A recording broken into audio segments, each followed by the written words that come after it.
40,000 টাকা দেবে বিজেপি সরকার। এসেছে সুভদ্রা যোজনা, টেক্কা দেবে লক্ষ্মীর ভান্ডারকে। এককালীন 40,000 টাকার ক্যাশ ভাউচার, ওড়িশা সরকারের নতুন পদক্ষেপ। মুখ্যমন্ত্রী হয়েই নয়া ঘোষণা। উড়িষ্যায় ক্ষমতায় এসে সুভদ্রা যোজনার সূচনা বিজেপির। মহিলাদের ক্ষমতায়ন এবং উন্নয়নের জন্য মিলবে এককালীন টাকা। যে কোনো গণতান্ত্রিক দেশে মহিলাদের ভোট একটা বড় ফ্যাক্টর। মহিলাদের মন জয় করতে নানান প্রকল্প রয়েছে বিভিন্ন রাজ্য ও কেন্দ্রের। তার মধ্যে গোটা দেশে বহুল চর্চিত এক প্রকল্প বাংলার সরকারের লক্ষ্মীর ভান্ডার। মা বোনেদের প্রতি মাসে হাত খরচা হিসেবে 1,000 এবং 1,200 টাকা করে দেওয়া হয়। এই প্রকল্পের পত্তন করেছিলেন বাংলার মুখ্যমন্ত্রী মমতা বন্দ্যোপাধ্যায়।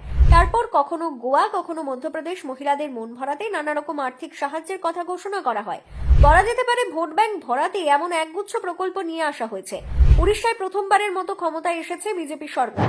প্রাক্তন মুখ্যমন্ত্রী নবীন পট্টনায়কের স্থলাভিষিক্ত হয়েছেন মোহন চন্দ্র মাঝি। বুধবার শপথ নিয়েছেন মুখ্যমন্ত্রী। তার শপথ গ্রহণ অনুষ্ঠানে হাজির ছিলেন স্বয়ং প্রধানমন্ত্রী নরেন্দ্র মোদী। এছাড়া সে রাজ্যের আরো 15 জন মন্ত্রী শপথ নিয়েছেন। রাজ্যের মহিলাদের সাহায্যার্থে বিশেষ পদক্ষেপ নিতে চলেছেন নয়া মুখ্যমন্ত্রী। চালু করতে চলেছেন সুভদ্রা যোজনা। তিনি একটি বিবৃতি দিয়ে জানিয়েছেন, রাজ্যের মহিলা এবং কৃষকদের সম্বন্ধিত পদক্ষেপ নেবেন। সরকার ধানের এমএসপি বাড়িয়ে 3,100 টাকা প্রতি কুইন্টাল করেছে। শীঘ্রই এই নিয়ে গঠিত হবে কমিটি।